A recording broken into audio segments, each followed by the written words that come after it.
আজকে আমাদের চ্যাপ্টার হলো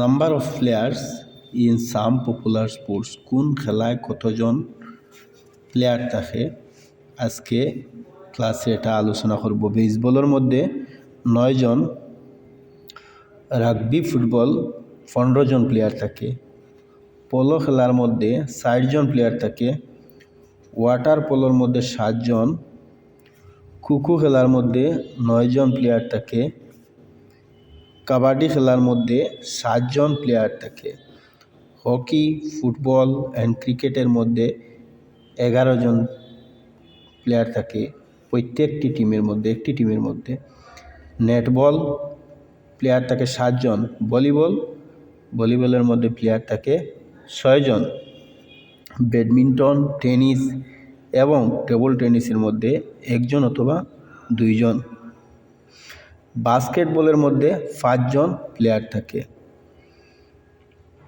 চেস এর মধ্যে, বক্সিংয়ের মধ্যে 1 জন, অর্থাৎ প্রতি টিমে 1 জন,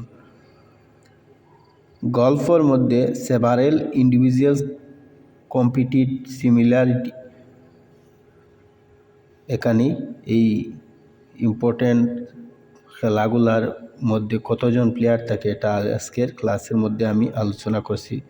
পরবর্তী ক্লাসের মধ্যে আমি আলোচনা করব নিকনেমস অফ ইমিনেন্ট প্লেয়ার্স, যে খেলোয়াড়দের উপাধি নাম যেগুলা, এগুলা আগামী ক্লাসের মধ্যে আমি আলোচনা করব। এখানে আমার ক্লাস আজকে সমাপ্ত করলাম। Thank you.